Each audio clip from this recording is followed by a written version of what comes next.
Welcome to Family Basics 101. I'm Dr. Bruce McClure, and as we do part 4 of a series entitled Parents, Students, and School, today we will speak about 5 things students should take to school. Parents and students are often invited to a back-to-school night at the very beginning of every school year.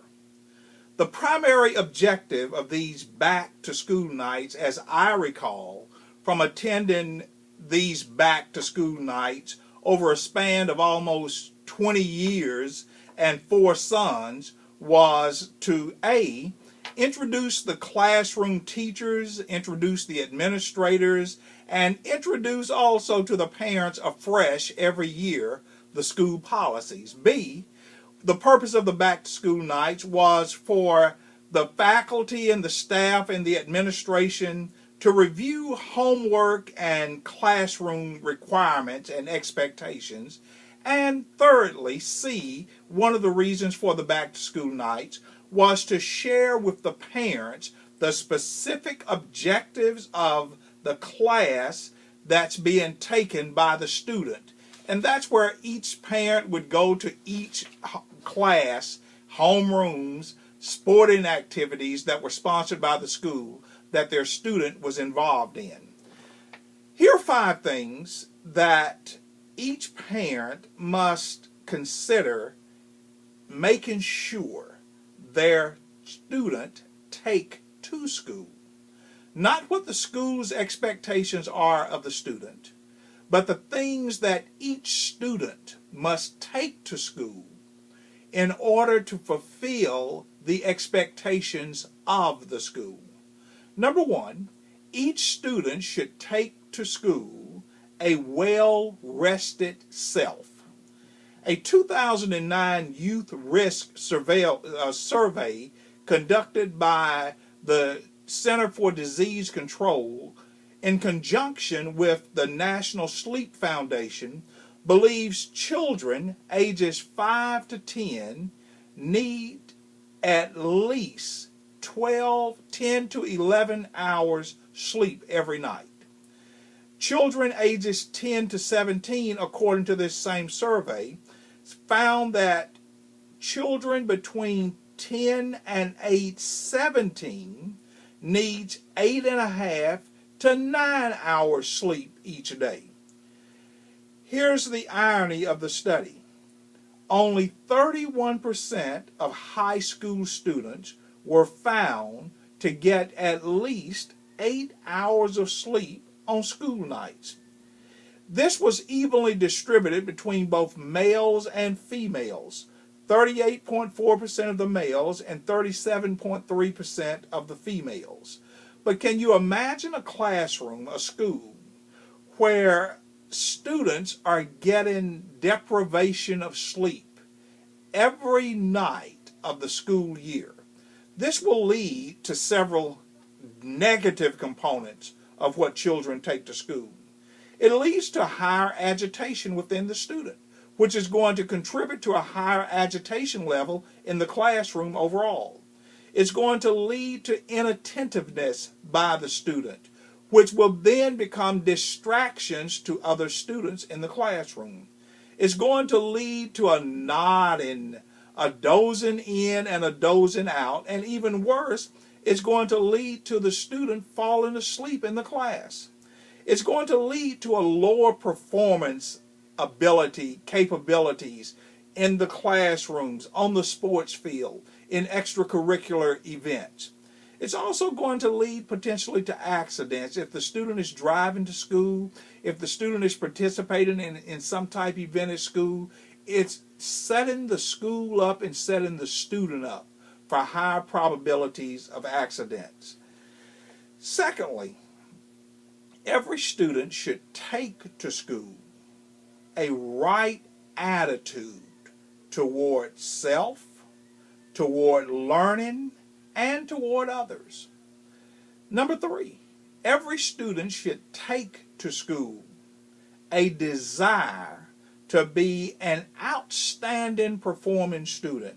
Not outstanding like outstanding in the hallways or outstanding in the parking lots, or even worse, outstanding in the shopping centers or outstanding in front of the local 7-Elevens. But the children should have a desire to achieve and to have the highest performance level possible that is possible from within that student. And every day that the student leaves home for school, they should leave home and take to school that desire to be outstanding.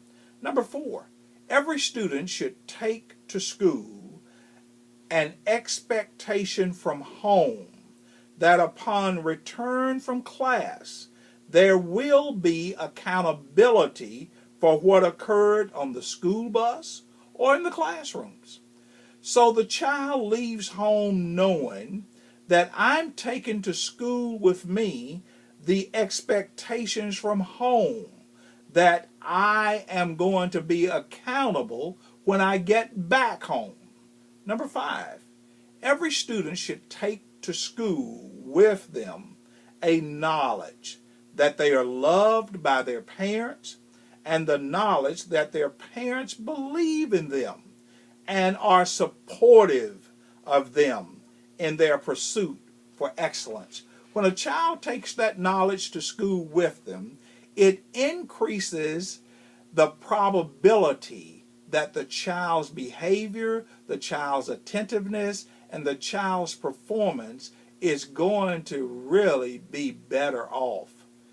In the book of Psalms 127, verses 2 through 5, the psalmist writes, "It is vain for you to rise up early, to sit up late, to eat the bread of sorrows, for so he giveth his beloved sleep. Lo, children are an heritage of the Lord, and the fruit of the womb is his reward. As arrows are in the hands of a mighty man, so are children of thy youth. Happy is the man that hath his quiver full of them. They shall not be ashamed, but they shall speak with the enemies at the gate."